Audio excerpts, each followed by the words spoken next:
আমি যে কাজ করব এটা থেকে যে একটা পরিবর্তন আসতে পারে সে ব্যাপারে আমার তেমন একটা ধারণা ছিল না, কিন্তু যখন আস্তে আস্তে কাজ করা শুরু করি তখন মনে হয় যে না, আমরা যে কাজটা করছি সেটার মাধ্যমে পরিবর্তন আনা সম্ভব। ক্লাইমেট নিয়ে কাজ করার জন্য আমরা আমাদের নলেজটাকে কিন্তু ডেভেলপ করা খুবই জরুরি। কারণ আমরা যদি নাই জানি যে কি কাজটা করছি, কেন করছি, তাহলে তো বিষয়টা কেমন হয়ে যায়। আমার গ্রামের বাড়ি ভোলাতে, তো সেখানে আমি ছোট থেকেই দেখতাম যে নদী ভাঙ্গন হতো। এখন কিন্তু নদী ভাঙ্গন কেন হতো এটা যদি আমি জিজ্ঞেস করতাম যারা বড় ছিল তাদেরকে, তারা প্রায় সময়ই বলতো যে এটা এমনিতেই নদীর একবার ভাঙে একবার গড়ে।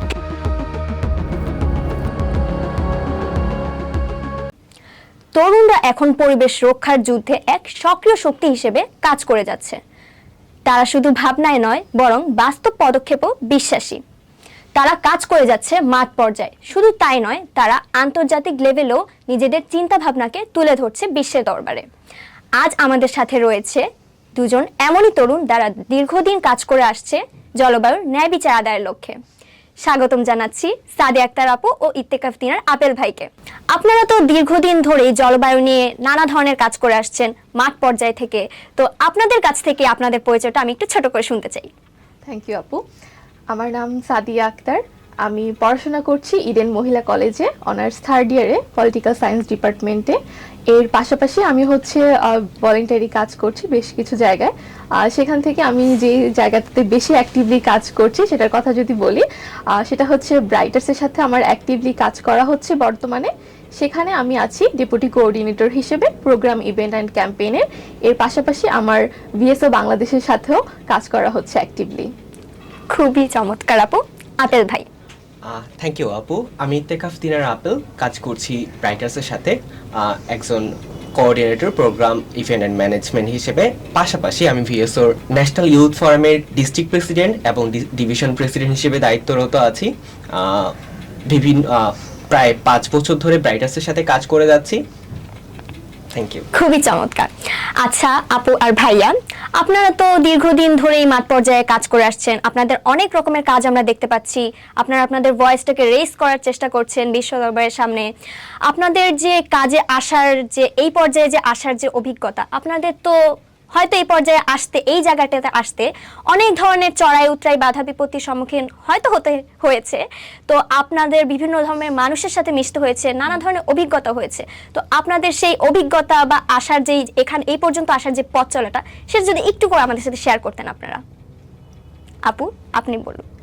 ওকে, আমি যদি বলি আমার শুরুটা করা হয় ভলেন্টিয়ারি কাজ শুরু করব যখন আমরা ভার্সিটিতে উঠে যাই, তখন সবারই চিন্তা ভাবনা থাকে যে কেউ স্কিল ডেভেলপমেন্ট রিলেটেড কাজ করব, কেউ ভলেন্টিয়ারি কাজের দিকে যাই।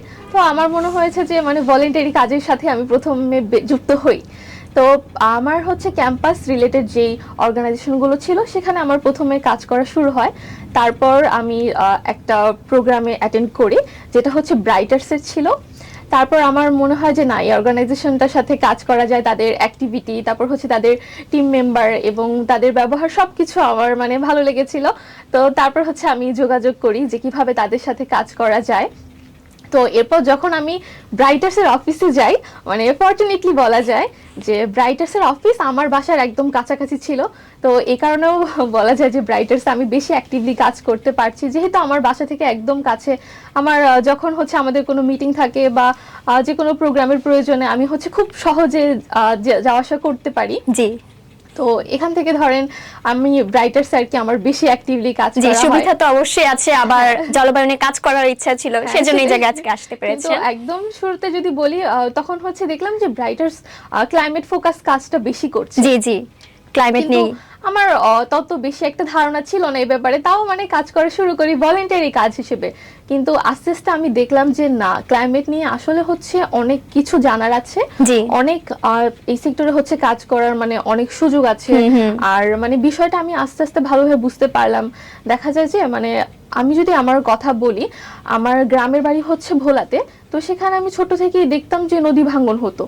এখন কিন্তু নদী ভাঙ্গন কেন হতো এটা যদি আমি জিজ্ঞেস করতাম যারা বড় ছিল তাদেরকে, তারা প্রায় সময়ই বলতো যে এটা এমনিতেই নদীর একবার ভাঙে একবার গড়ে। আমি অনেকজনকে এটাও বলতে শুনেছি এটা পরিবেশের কারণ হচ্ছে, কিন্তু কোন কারণে হচ্ছে সেটা তারা বলতে এটা পারছে না, আমাদের তাদের কাছে ঠিকভাবে কেউ এক্সাক্ট জানতো না। উত্তরটা নেই। হ্যাঁ, ঠিক। আবার অনেকে হচ্ছে অনেক ধরনের নিজেদের মতো ব্যাখ্যা দিয়ে যেত, কিন্তু মানে কেউই না বলতে পারতো না যে এটা হ্যাঁ। হচ্ছে জলবায়ু পরিবর্তনের কারণে হ্যাঁ, যে হচ্ছে। বলতো প্রকৃতির নিয়ম। হ্যাঁ, এটা হচ্ছে প্রকৃতির নিয়ম। আর আমি যখন শুরু করি কাজ করা, আমিও যেটা অনেস্টলি বলতে গেলে আমিও জানতাম না, কিন্তু পরে দেখলাম যে না, আসলে ক্লাইমেট চেঞ্জের কারণে অনেক প্রবলেম হচ্ছে, আর এখানে হচ্ছে অনেক কাজ করারও সুযোগ আছে, আমরা চাইলে এই জিনিসটা হচ্ছে পরিবর্তন আনতে হ্যাঁ, পারি। হ্যাঁ। তো সেখান থেকেই আমার ব্রাইটার্সের সাথে অ্যাক্টিভলি কাজ করা, এর সাথে হচ্ছে আরো বেশ কিছু জায়গায় কাজ করা হচ্ছে, এই তো। জানতে পেরে খুবই ভালো লাগলো আপু। ভাইয়া, আপনার এক্সপেরিয়েন্সটা যদি একটু শেয়ার করতেন। থ্যাংক ইউ আপু। আমার এক্সপিরিয়েন্সটা একটু অন্যরকম। আমি একদিন হচ্ছে ফেসবুকে স্ক্রল করছিলাম এবং দেখলাম যে আমার একজন কাজিন সে বিভিন্ন ধরনের প্রোগ্রাম করছে, ইভেন্ট করছে, বিভিন্ন জায়গায় ঘুরছে। তার বেশ কিছু অ্যাক্টিভিটি দেখে আমার কেন জানি হচ্ছে লোভ হতে শুরু করলো। সেই সময়টা হচ্ছে 2020 সালের দিকে।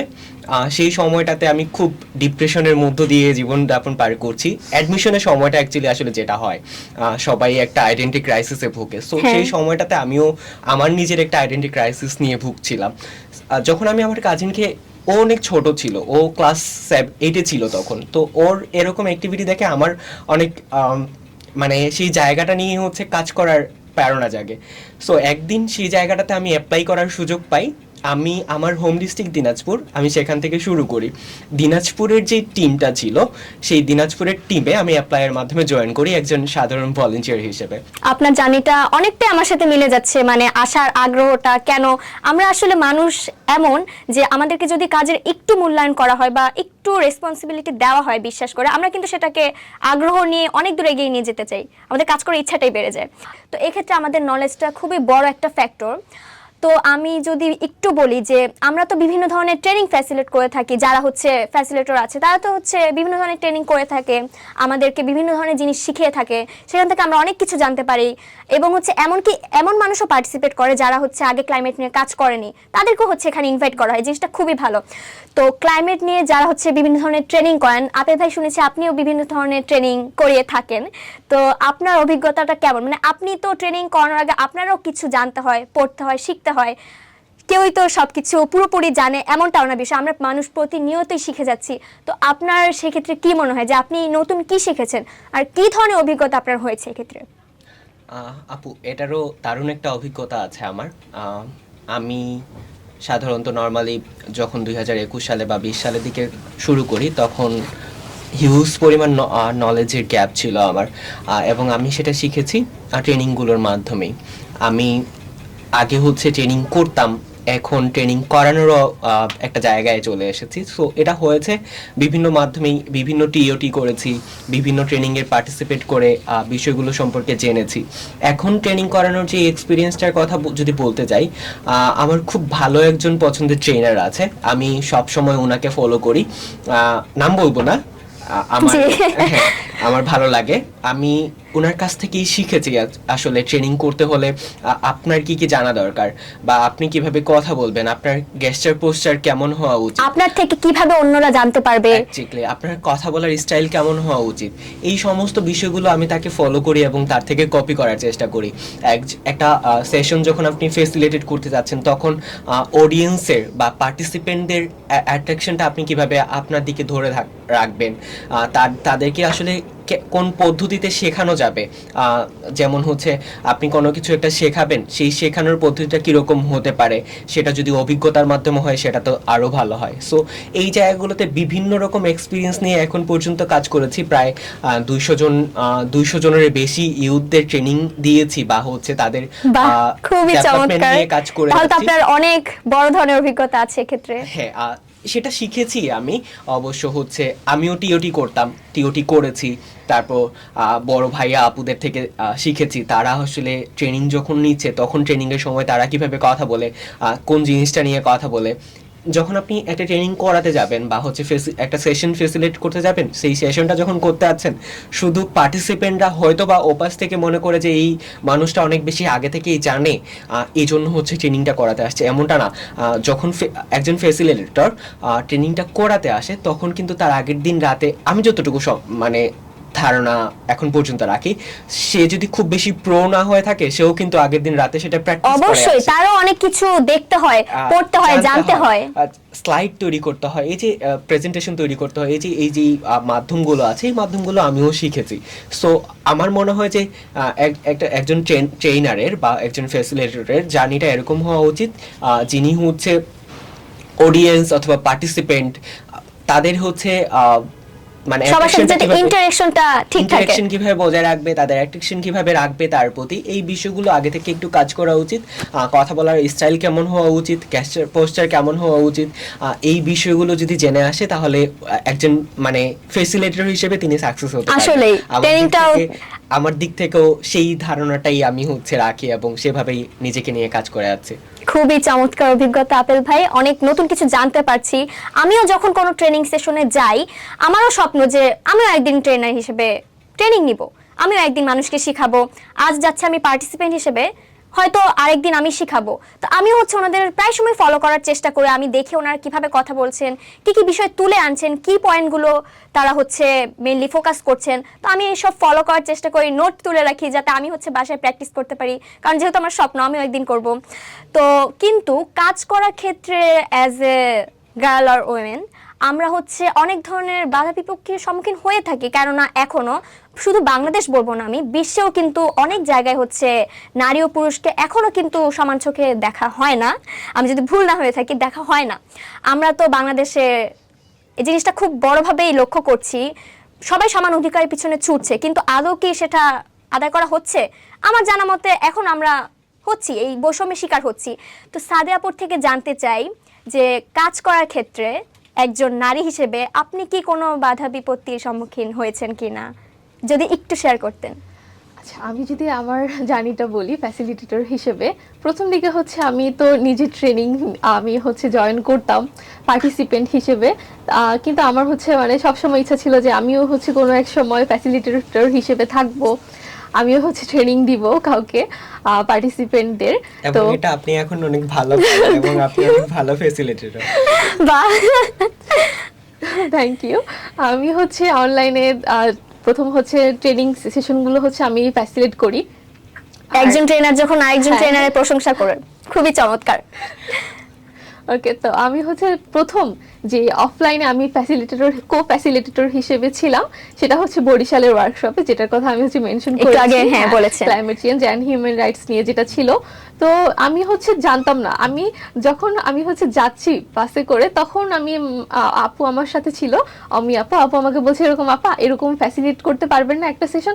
আমি মানে একটু খুশি হয়েছিলাম যে আচ্ছা, আমার তো অনেকদিন ধরে ইচ্ছা ছিল ফ্যাসিলিটেট করার, এখন আচ্ছা আমি তখন রাজি হয়ে যাই।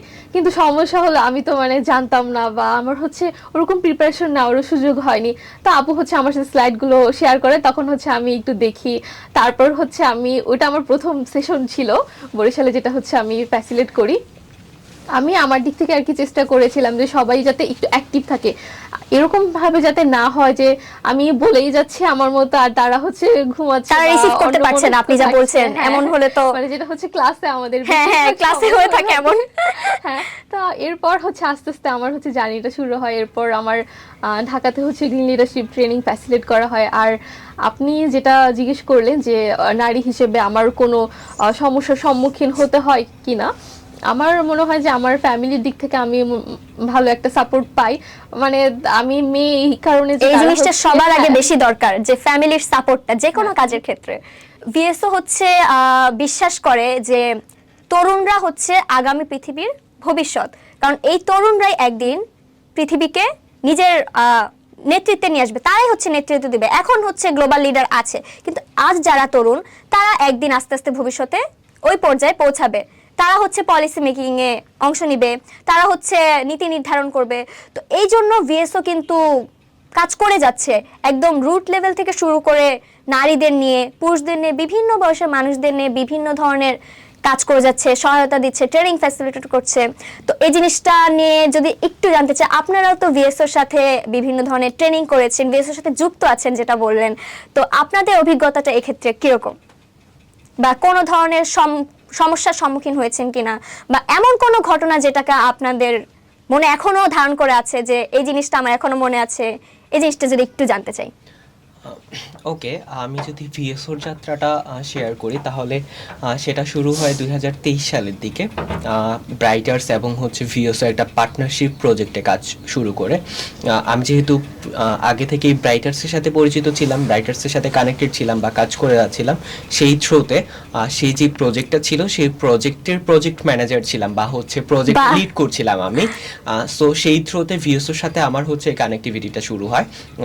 প্রজেক্টের থ্রুতে যখন আমরা কথাবার্তা শুরু করি, কমিউনিকেশন শুরু করি, তখন হচ্ছে ভিএসওর সাথে সবার সাথে পরিচয় হয় এবং পরিচয় হওয়ার সেই কাজটা আসলে শুরু হয়।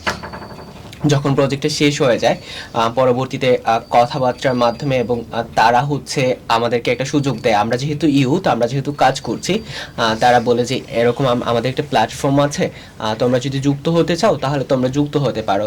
দেন আমি সেখানে সেই প্ল্যাটফর্মটাতে যুক্ত হই। আমি যেটা বলছিলাম আমার পরিচয়ের সময়, আমি বর্তমানে হচ্ছে ন্যাশনাল ইউথ ফোরামের প্রেসিডেন্ট, ঢাকা ডিস্ট্রিক্টের প্রেসিডেন্ট এবং ঢাকা ডিভিশনের বর্তমানে দায়িত্ব বাহ! আছি। খুবই বড় So, পজিশনে এই আছেন। যে, এই যে যাত্রাটা, মানে তাদের থেকে কাজ করা থেকে শুরু করে ন্যাশনাল ইউথ ফোরাম কেন বলছি, ন্যাশনাল যে ইউথ ফোরামটা আছে সেটাকে এখন পর্যন্ত গঠন থেকে শুরু করে ব্যাকগ্রাউন্ডে যেই সাপোর্টটার প্রয়োজন ছিল সেই সাপোর্টটা ভিএসও কন্টিনিউয়াসলি দিয়ে যাচ্ছে। সো সেই জায়গা থেকে ভিএসওর সাথে কানেক্টিভিটিটা আমার অনেক, মানে আন্ডারস্ট্যান্ডিংটা অনেক বেশি ভালো এবং বন্ডিংটা খুবই ভালো এক্ষেত্রে। এক্সপিরিয়েন্সও অনেক অনেক আছে, বা তাদের সাথে সেই যে কমিউনিকেশনের জায়গাটা সেটা এখন অনেক স্বচ্ছ আবার। সো সেই জায়গা থেকে আমার এক্সপিরিয়েন্সগুলোর কথা যদি কয়েকটা শেয়ার করি, আপনি একটু আগে হয়তো বা বলছিলেন যে আপনি এটা 2 দিনের রেসিডেন্সিয়াল জি, ট্রেনিং জি। করেছেন, আমিও সেটার পার্টিসিপেন্ট ছিলাম। সো আচ্ছা, এই আচ্ছা। জায়গা থেকে আমি হচ্ছে সেকেন্ড ব্যাচের পার্টিসিপেন্ট ছিলাম, আপনি আচ্ছা হয়তো আচ্ছা, বা আমি ফার্স্ট ব্যাচের প্রথম ব্যাচে ছিলাম। ছিলেন। সো এই যে জায়গাটায় যখন তারা ইউথ ডেভেলপমেন্ট নিয়ে কাজ করছে, ইউথ ডেভেলপমেন্টের একটা জায়গায় তারা ট্রেনিং, মানে টিওএফ করিয়েছিল, যেটা training of facilitator. Facilitator। So এই যে ইউথ ডেভেলপমেন্টের জায়গায় কাজ যখন তারা করছে, ইউথদেরকে একজন মানে ডেভেলপমেন্ট নিয়ে যখন কাজ করতে যাচ্ছেন, তখন তাদের ডেভেলপমেন্ট কিভাবে করতে মানে করা যেতে পারে সেটা নিয়ে আপনাকে অনেক ধরনের রিসার্চ করতে হতে পারে। সো সেই জায়গাটায় তারা ভালো করেই জানে যে একজন ইউথদের ডেভেলপমেন্টের জন্য কি কি প্রয়োজন, তার লিডারশিপ এগিয়ে নেওয়ার জন্য হচ্ছে কি কি প্রয়োজন। তারা আমাকে, মানে সেই ট্রেনিংয়ে একটা, মানে যে আমাদের হচ্ছে সাবজেক্টটা ছিল ক্লাইমেট অ্যাকশন বা হচ্ছে ক্লাইমেট চেঞ্জ, সেই বিষয়টা শুরু থেকে শেষ পর্যন্ত এবং ফিল্ড ভিজিট পর্যন্ত আমরা করেছি, যেটা একদম হচ্ছে বাস্তব কাজের মাধ্যমে যেন আপনি সেটাকে স্মরণ করে রাখতে পারেন বা সেটাকে নিজের মধ্যে নিতে প্র্যাকটিক্যাল পারেন। এক্সপেরিয়েন্সটা খুবই জরুরি। ইয়েস, ইউথের ডেভেলপমেন্টের জায়গাটা ভিএসও আসলে বোঝে যে একজন ইউথের ডেভেলপমেন্ট হতে আসলে কি কি দরকার হয়, তাদের লিডারশিপ গ্রোয়িং এর জায়গাটাতে আসলে কিরকম কাজ করা যেতে পারে। সো আমার জায়গা থেকে পার্সোনাল ডেভেলপমেন্টের জায়গায় ভিএসওর অনেক অবদান রয়েছে, সেই জন্য ভিএসওকে অনেক অনেক অনেক ধন্যবাদ। লাস্ট ইয়ার যদি বলি যে ভিএসও বাংলাদেশ প্রতি বছর ইন্টারন্যাশনাল ভলেন্টিয়ার ডে সেলিব্রেট করে থাকে। Day হ্যাঁ, celebrate প্রতি করে বছর থাকে। এটা সেলিব্রেট করা হয়। হ্যাঁ, 5ই ডিসেম্বর। সো লাস্ট ইয়ার 2024 সালে 5ই ডিসেম্বর যেটা আমরা আয়োজন করেছিলাম ভিএসওর তরফ থেকে, সেটার ব্যাকগ্রাউন্ডে আমি নেতৃত্ব দিয়েছিলাম ন্যাশনাল ইউথ ফোরামের প্রেসিডেন্টের জায়গা থেকে। বাহ। সো এই জায়গাগুলো আমার জন্য একজন আমার লিডারশিপ গ্রো করার জন্য ভিএসওর অনেক বেশি খুবই অবদান হেল্পফুল এটা রয়েছে। জিনিসটা। জি, আর আরেকটা জিনিস, ভিএসও কিন্তু কাজের মূল্যায়ন করতে জানে। তারা কিন্তু প্রতি বছর হচ্ছে এই যে ভলান্টিয়ার গুলো বের হচ্ছে, ভলান্টিয়ার গুলো আসছে, তাদের কিন্তু কাজের একটা মূল্যায়ন করে, তাদের কিন্তু বিভিন্ন ধরনের অ্যাওয়ার্ড দেওয়া হয়, আলাদা আয়োজন করা হয়। এই ক্ষেত্রে কিন্তু ভলান্টিয়াররা বা যারাই কাজ করছে তারা কিন্তু খুবই অনুপ্রাণিত হয়। আর কাজ করার অভিজ্ঞতা থেকে যদি আমি বলি, আমাকে যদি কেউ একটু অ্যাপ্রিসিয়েশন করে, আমি কিন্তু ওই জিনিসটা আগ্রহ অনেক বেড়ে যায় আমার। সেই কাজটাই ঠিক ভিএসও করে আসছে। ভিএসও এই জিনিসটা প্রতি বছরই করে আসছে। তারা হচ্ছে ইন্টারন্যাশনাল ভলান্টিয়ার ডেতে হচ্ছে ভলান্টিয়ারদের অ্যাপ্রিসিয়েট করে থাকে, তারা হচ্ছে বিভিন্ন ধরনের অ্যাওয়ার্ড দিয়ে থাকে। সেই জিনিসটা থেকে আমি যদি বলতে চাই, আমি শুনেছি যে বেস্ট অর্গানাইজার অ্যাওয়ার্ড আপনি পেয়েছেন, তো সেদিন আপনার কেমন লেগেছিল যে আপনি বেস্ট অর্গানাইজার হিসেবে মনোনীত হয়েছেন, আপনি অ্যাওয়ার্ড নিতে যাচ্ছেন, কেমন লাগছিল আপনার তখন? আপু দেখেন, আপনি যখন কোনো কিছু নিয়ে কাজ করছেন এবং সেই কাজের ফল দিন শেষে মিষ্টি হয়, তখন কিন্তু আপনার নিজের কাছেই সেটা খুব বেশি ভালো লাগে। সো আমি যখন মানে ভিউসের সাথে কাজ করছিলাম বা কাজ করে যাচ্ছি এতদিন থেকে, তারা যখন আমাকে এই জায়গাটায় সম্মান জানাবে তখন অবশ্যই আমার হচ্ছে ভালো লাগবে। আর এটা আমার জন্য আরও বেশি ভালো লাগার কারণ এটা হচ্ছে আমার লাইফের প্রথম অ্যাওয়ার্ড বলা যায়। সো বেস্ট অর্গানাইজার হিসেবে ভিএসও লাস্ট ইয়ার আমাকে হচ্ছে বেস্ট অর্গানাইজার অ্যাওয়ার্ডটা প্রদান করে। সো আমি খুবই খুশি এবং কাজের যেই প্রাপ্য সম্মানটুকু বলা হয় সে ভিএসও সেটা কখনোই করতে ভোলে না। তো সেই জায়গা থেকে আমি অনেক বেশি অনুপ্রাণিত হয়ে আগ্রহটা আরো বেড়ে যায়। জি, আমরা হচ্ছে বিভিন্ন ধরনের কাজ করে থাকি, ভিএসও করে থাকি বিভিন্ন ধরনের কাজ, কিন্তু প্রত্যেকটা কাজেরই কিন্তু একটা যে বাস্তবায়নের যে ব্যাপারটা সেটা কিন্তু অবশ্যই আছে। আমরা যে কোনো একটা প্ল্যান করলাম কিন্তু সেটাকে আগালাম না, তাহলে কিন্তু হলো না। অ্যাকশনটা খুবই জরুরি এই ক্ষেত্রে। অ্যাকশনের দিকটা থেকে যদি আমি একটুখানি অ্যাড করতে চাই, এই যে অ্যাকশনগুলো আমরা যে পদক্ষেপগুলো নিচ্ছি সেগুলো আসলেই বাস্তবায়ন হচ্ছে কিনা, ইউথরা সেক্ষেত্রে কি কি করতে পারে, যে এই যে বিভিন্ন ধরনের পদক্ষেপ নেওয়া হচ্ছে সেগুলো বাস্তবায়নের জন্য ইউথরা কিভাবে ভূমিকা রাখতে পারে বলে আপনাদের মনে হয়? আপু যদি একটু বলতেন। ওকে, আমি যদি বলি একদম শুরুটা যে হয় ভলেন্টারি কাজ থেকে, তখন তো এত ধারণা ছিল না যে আচ্ছা, এবং ভিএসও যেটা করছে তারা ইউথদেরকে প্রায়োরিটি দিচ্ছে। তাদের যেসব ধরনের কাজ আছে ভিএসও সেখানে তারা ইউথদেরকে এঙ্গেজ করার চেষ্টা করছে। এটা হচ্ছে তারা করার কারণটা আমি যদি বলি, যতটুকু হচ্ছে আমি জানতে পেরেছি যে তাদের ধারণা হচ্ছে ইউথরাই পরবর্তীতে একটা ভালো একটা পজিশনে যাবে, তারাই নেতৃত্ব দিবে। এখন যারা ইউথ আছে তারাই দেখা যাবে গভর্নমেন্টের বিভিন্ন সেক্টরে যাচ্ছে, তারা ডেভেলপমেন্ট সেক্টরগুলোতে যাচ্ছে, তারাই পরবর্তীতে যে অ্যাডভোকেসি করছে, নেগোসিয়েশন করছে, এই বিষয়গুলোকে খেয়ালে রেখে হচ্ছে ভিএসও ইউথদেরকে প্রায়োরিটি দিয়ে থাকে তাদের বিভিন্ন ধরনের পরিকল্পনা বাস্তবায়ন করার জন্য। আর ভিএসও যে শুধুমাত্র মানে আমাদের যখন কাজ হচ্ছে তখনই ডাকছে এরকমটাও না, তারা খুব বেশি সাপোর্ট করে। এখানে যদি আমি একটু অ্যাড করি, ভিএসও হচ্ছে টিওএফ অ্যারেঞ্জ করে, ট্রেনিং অফ ফ্যাসিলিটেটর। সেখানে হচ্ছে তারা দুইটো ব্যাচে এটা হচ্ছে রাখে, যেখানে ঢাকার বাহির থেকেও অনেক পার্টিসিপেন্ট আসে। সেখানে আমার প্রথম কাজটা হচ্ছে আমি জয়েন করি। আমি হচ্ছে ভিএসওর সাথে 2023 সালে জেনারেল সেক্রেটারি হিসেবে ছিলাম ঢাকা ডিস্ট্রিক্টের ইউথ ফোরামে। তো যখন বলা হয় যে এইরকম একটা দায়িত্ব আছে, আমি ফ্রি আছি কিনা, তো আমি বলেছি আমি তো ফ্রি আছি, সমস্যা নেই, কিন্তু আমার তো এটার প্রিভিয়াস কোনো এক্সপিরিয়েন্স নেই নোট টেকিংয়ের অথবা ডকুমেন্টেশনের। তো এখানে ভিএসওর যারা ছিলেন তারা খুবই হচ্ছে আন্তরিক ছিলেন। তারা আমাকে বলছিল যে আপু সমস্যা নেই, আপনি আপনার মতো করে যান, আপনি নোট টেকিং এর কাজ করেন আপনি আপনার মতো, সমস্যা নেই, আমরা পরে হচ্ছে এটা ঠিক আমরা এটা দেখব। তো মানে এই জিনিসগুলো হচ্ছে ইন্সপায়ার করে কাজ করার ক্ষেত্রে। তারপর আমি কাজ শেষে জিজ্ঞেস করছিলাম যে ভাই আমার ডকুমেন্টেশনটা কেমন হয়েছে, ঠিক আছে কিনা, বলেছে হ্যাঁ আপনি তো অনেক ভালোভাবে করেছেন। আপনি কি কি শিখতে পারলেন আপু এখান থেকে, মানে যেগুলো আপনি বাস্তব জীবনে প্রয়োগ করতে পারবেন একজন ইউথ হিসেবে? কি কি শিখতে পারলেন আপনি? আমি যখন ভলান্টারি কাজ করা শুরু করি, আমি হচ্ছে একটু হচ্ছে চুপচাপ টাইপের বা হচ্ছে কম কথা বলি এরকম ছিলাম, কিন্তু আস্তে আস্তে আমি যখন কাজ শুরু করি তখন দেখা যায় যে আমার পাবলিক স্পিকিং এর যে জড়তা, হ্যাঁ জড়তাটা আছে সেটা কেটে যায়।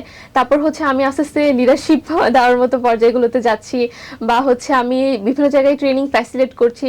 তারপর আমি আমাদের হয় কি, মানে ঢাকা শহরেই বড় হওয়া হয়েছে, আমার বেশি একটা বাসা থেকে বের হওয়া হতো না যখন ছোট ছিলাম। আর একটা প্রবলেম মানে আমি হচ্ছে আমাদের গাড়িতে তেমন বেশি একটা মানে যাতায়াত করা হতো না, বা দেখা যেত আমি বাসে উঠলে মানে একদম চোখ অফ করে আছি, মানে এরকম একটা অবস্থা। সেই জায়গা থেকে আমি এখন এই পর্যায়ে আসা, ঢাকার বাহিরে যাচ্ছি, সত্যি খুব চমৎকার। মানে সকাল থেকে শুরু করে রাত পর্যন্ত কাজ করছি, মানে নিজের ক্যাপাসিটি হচ্ছে এখানে বেড়েছে। তারপর হচ্ছে ক্লাইমেট রিলেটেড বিভিন্ন ইস্যু, তারপর হচ্ছে হিউম্যান রাইটস, তারপর হচ্ছে ওমেন রাইটস, চিলড্রেন রাইটস, এই বিষয়গুলো নিয়ে হচ্ছে আমি জানতে পারছি। তারপর হচ্ছে আমার নলেজ ডেভেলপমেন্ট হচ্ছে। এর পাশাপাশি হচ্ছে আমাদের কাজ করার ক্ষেত্রে বিভিন্ন এনজিও আইএনজিও ওনাদের সাথে কাজ করা হয়, তারা কিভাবে কাজ করছে, তাদের লক্ষ্যটা কি, এই বিষয়গুলো নিয়ে আমি জানতে পারছি। আর ভলান্টারি কাজ করার ক্ষেত্রে অনেকেই মনে করে যে হ্যাঁ আচ্ছা এই কাজ করছে মানে সময় নষ্ট করছে, আসলে বিষয়টা এরকম না। এটা যারা না করছে তারা বুঝতে পারবে না, তাদের কাছে এগুলো বৃথাই লাগবে, বৃথা মনে হয়। কিন্তু আসলে আমাদের বিভিন্ন ধরনের স্কিল ডেভেলপ হচ্ছে, তারপর হচ্ছে আমরা নেটওয়ার্কিং এর সুযোগ পাচ্ছি। আর এটা আমাদের হচ্ছে আমরা পরবর্তীতে যখন জব সেক্টরে তখনও হচ্ছে এটা আমাদের অনেক বেশি হেল্প করবে। কারণ আমরা যদি ডেভেলপমেন্ট সেক্টরে যেই সেক্টরেই যাই না কেন, মানে আমাদের সব ক্ষেত্রে এই জিনিসটা দেখা যায় যে একদম পরিচিত, হ্যাঁ যেখানে যাচ্ছি আমাদের হচ্ছে পরিচিত মানুষজন খুবই হেল্পফুল হবে। আর মানে আমি ঢাকায় আছি ঠিক আছে, কিন্তু মানে 64টা জেলায় যে তরুণরা আছে শুধু মানে ন্যাশনাল না ইন্টারন্যাশনাল পর্যায়ে দেখা যায় যে অনেকের সাথে হচ্ছে পরিচিত হতে হ্যাঁ, পারছি। হ্যাঁ। তো এগুলো হচ্ছে আমরা অনেক বেনিফিট পাই পাচ্ছি। ভলান্টারি কাজের যেটা মাধ্যমে। সত্যি খুব চমৎকার। আচ্ছা আপু আর ভাইয়া, ভলান্টারি কাজ বা যে কোনো কাজের ক্ষেত্রে ইউথদের তো এঙ্গেজমেন্ট আছে, তারা এখন অনেক বেশি অ্যাক্টিভ, তারা রাজপথে নেমে দাবি আদায়ের জন্য এখন চেষ্টা করছে, আমরা যে দেখছি তারা আসলে খুবই অ্যাক্টিভ।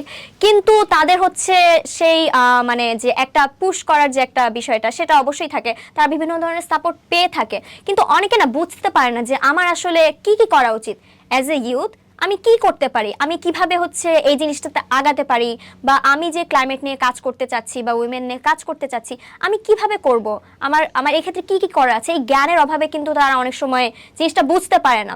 আর আপনাদের কি মনে হয় যে তাদের কি কি পদক্ষেপ নেওয়া যেতে পারে? যেমন আমি যদি পার্সোনালি আমার কথা বলি, আমি হচ্ছে সিঙ্গেল ইউজ প্লাস্টিক মানে ইউজ করা বলতে গেলে টোটালি বলতে গেলে অফ করে দিয়েছি। খুবই মানে খুবই রেয়ার বলা যায়, একদম অফ করে দিচ্ছি যখন কোনো উপায় থাকে না। যেমন হচ্ছে সিঙ্গেল ইউজ প্লাস্টিকে করে আমি কোথাও গেলে হচ্ছে আমি নিজের বটল ক্যারি করে নিয়ে যাই, তো সেটা হচ্ছে তো তখন আমি হচ্ছে খাই না।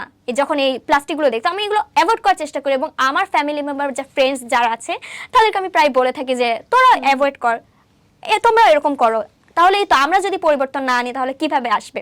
তো এই জিনিসটা যেমন আমার ক্ষেত্রে বললাম, এই জিনিসটা আমি টোটালি অফ করে দিয়েছি। তো আপনারা কি কি করছেন বা কি পদক্ষেপ নিয়েছেন, বা আপনাদের কি মনে হয় যে ইউথরা এক্ষেত্রে কিভাবে নিজেদেরকে মানে নিজেরা কিভাবে সচেতন হতে পারে নিজেদের জায়গা থেকে, কেননা তারা সচেতন হলেই তো আশেপাশে সচেতন করতে পারবে। তো এই জিনিসটা একটু যদি বিশ্লেষণ করে বলতেন। ওকে আপু, ইউথদের জায়গা থেকে আসলে কি করা উচিত সেই জায়গাটাতে যদি আসি, একজন ইউথের সব থেকে বড় জিনিস যেটা লাগবে তার নিজের ডেভেলপমেন্ট। সো ভলেন্টিয়ারিং আসলে আমরা কেন করি? ভলেন্টিয়ারিং আমার জায়গা থেকে যদি বলি, আমি নিজের ডেভেলপমেন্টের জন্য কাজ করে থাকি। বলে না নিজের খেয়ে বনের মোষ তাড়ানো, ভলেন্টিয়ারিং ঠিক এমনই। নিজের খেয়ে যখন বনের মোষ তাড়াচ্ছেন তখন আসলে দিন শেষে আপনি কি পাচ্ছেন সেটা আপনাকে ফিল করতে হবে। আমি ভলেন্টিয়ারিং বলতে এটাই বুঝি যে ভলেন্টিয়ারিং করে আমি নিজের কতটুকু হচ্ছে ক্যাপাসিটি ডেভেলপ করতে পারলাম। একজন ইউথ যখন পরবর্তীতে বা সামনের দিনগুলোতে লিডারশিপের জায়গাটায় আসবে, তখন মানুষ বা সামনের যেই মানুষজনরা থাকবে তখন তাকে যাচাই করবে তার এক্সপিরিয়েন্সটুকু কতটুকু, তার ক্যাপাসিটি কতটুকু আছে, তার নলেজটা কতটুকু, সে কতটুকু নলেজ ডেভেলপ করেছে। ইউথদের কাজ করার জন্য বা সামনের সেই দিকটাতে এগিয়ে যাওয়ার জন্য, তার নিজেকে ডেভেলপ করার জন্য এই কাজগুলোতে অবশ্যই তাকে হচ্ছে অ্যাক্টিভ হওয়া উচিত। কারণ সে যদি এখন থেকেই মানে শুরু না করে আত্মবিশ্বাস নিয়ে না যদি এগিয়ে যায়, শুরুর দিকটাতে এমনই আমিও ছিলাম, আমিও কিছু জানতাম না, আমিও কোনো কিছু পারতাম না। যখন আমি কাজ করতে শুরু করেছি, সাহস নিয়ে এগিয়েছি, তখন আমি শিখেছি, ওই জায়গাটায় আমার ডেভেলপ হয়েছে, ক্যাপাসিটি ডেভেলপ করে সামনের দিকে এগিয়ে যাচ্ছি। সো ইউথদের ক্ষেত্রে সেই জিনিসটাই তার করা উচিত। আপনি শুরু করেন, শুরু করার পর আপনার যে ডেভেলপমেন্টের জায়গাটা আছে, ক্যাপাসিটি ডেভেলপের যে বিষয়টা আছে, আপনি সেটার সাপোর্ট পেয়ে যাবেন কোথাও না কোথাও থেকে, আপনি শিখে যাবেন। আপনি কিভাবে কাজটা করতে হয় আপনি শিখে যাবেন, আপনার সামনে যারা থাকবে পেছনে যারা থাকবে আপনাকে সেই কাজটা করতে শিখিয়ে দিবে, সাপোর্ট দিবে। আপনার যেটা করা উচিত, আপনার শুরু করা শেখা উচিত। এখানে অবশ্যই হচ্ছে শেখার আগ্রহটা অনেক বেশি প্রয়োজন হয়। আপনি কুইক লার্নার নাকি হচ্ছে স্লো রানার, কোনো সমস্যা নেই। আপনার যদি শেখার আগ্রহটা থাকে, আপনি যদি আস্তে আস্তে করে নিজের মধ্যে নিতে শুরু করেন, তাহলে আপনি দিন শেষে দেখবেন যে আপনি কিছু না কিছু পেয়েছেন। বা হচ্ছে সারাদিনে যদি আপনি হচ্ছে 100টা ওয়ার্ড শুনে থাকেন, 100টা ওয়ার্ডের মধ্যে অবশ্যই 2টা ওয়ার্ড মনে থাকবে। মানে নিজের আগ্রহটা অবশ্যই খুবই জরুরি, আগ্রহ এবং শেখার আগ্রহটা হচ্ছে থাকতে হবে। কিন্তু এক্ষেত্রে আমি একটু অ্যাড করতে চাই, অনেকের শেখার আগ্রহ থাকলেও তাদের ভেতরে কেন যেন একটা জড়তা কাজ করে, যে আমি এই সেক্টরটাতে যাব, আমি এটা নিয়ে কাজ করব, আমি কিভাবে এগোতে পারি। আপনার কি মনে হয় যারা ভবিষ্যতে আসতে চায়, যারা তরুণরা আছে যারা এই সেক্টরটা আসতে চায়, আপনি তাদের জন্য কি পরামর্শ দিবেন? তারা কিভাবে আসতে পারবে, তাদের জড়তাটা কিভাবে কাটিয়ে উঠতে পারে তারা? আপু, এই জায়গাটায় সেম আমিও ছিলাম। সাধারণত 2020 সালের দিকে যখন আমি শুরু করি, তখন আমি নিজেও কথা বলতে পারতাম না, আমি নিজেও লিখতে পারতাম না, ডকুমেন্টেশন করতে পারতাম না। সো এই জায়গাটায় যখন আপনি আসা শুরু করবেন, আস্তে আস্তে জিনিসগুলো বিষয়ে শেখা শুরু করবেন, এবং যখন শিখে যাচ্ছেন তখন একটা প্রোগ্রাম ম্যানেজ করার জন্য বা সামনে গিয়ে কথা বলার জন্য বা সেই প্রোগ্রামের ডকুমেন্টেশন করার জন্য সমস্ত কিছু যেটা আপনার আগে ছিল না, আপনি দেখবেন যে 1 বছর কাজ করার পর বা 2 বছর কাজ করার পর সেই জিনিসগুলোকে নিজের মধ্যে ধারণ করতে পারছেন, এবং নিজের মধ্যে সেই জিনিসগুলো ধারণ করার পরবর্তীতেই কিন্তু আপনি একজন হচ্ছে সফল লিডার হিসেবে এগিয়ে যাবেন। সো এই জায়গাটাতে আপনার যেই জিনিসটা আসে শুরু করুন, শুরু করার পর শেখার আগ্রহ দিয়ে এগিয়ে যান। জড়তা থাকবে, কথা বলতে পারবেন না শুরুর দিকে, এমনটাই হবে। আমি নিজেও এখনো ভালো কথা বলতে পারি না, আগে এতটুকুও পারতাম না, তার মানে এখন পর্যন্ত যেই কথাটুকু বলতে পারছি সেটা আমার ডেভেলপমেন্টের জায়গা। অবশ্যই। তো যারা পারেন না তাদের জায়গা থেকে ঠিক এভাবেই আপনারা শিখবেন, আপনাদের শুরু করা উচিত। সো তাদের প্রতি সাজেশন থাকবে যে শুরু করুন, আপনারা শিখতে পারবেন। আর অ্যাকশনের জায়গা থেকে যদি বলি, নিজের মধ্যে আসলে আমরা যে কাজ করছি, কাজ করার পর এখন পর্যন্ত আমি নিজের মধ্যে কতটুকু কি নিতে পেরেছি। সাপোজ আমি যেই ভলেন্টিয়ারিং লিডারশিপ জিনিসটা সেটা বুঝতাম না, আমি আগে হচ্ছে ভলেন্টিয়ার হিসেবে শুরু করি, তার পরবর্তীতে টিমের দায়িত্ব পাই। এই যে এই মাঝখান থেকে এই সময়টা হচ্ছে আমার লার্নিং পয়েন্ট ছিল, আমি শিখতে পেরেছি দেখেই আমি একটা টিমের দায়িত্ব নিতে পেরেছি। সো অ্যাকশনের জায়গাটা হচ্ছে আমার এটা, আমি যখন যে জিনিসটা বুঝতে পারছি সেই জিনিসটা যেন আমার নিজের মধ্যে ধারণ করতে পারি, ধারণ করে সেটা নিয়ে যেন এগিয়ে যেতে পারি। খুবই চমৎকার, খুবই ভালো লাগলো আপনাদের দুজনের সাথে কথা বলতে পেরে।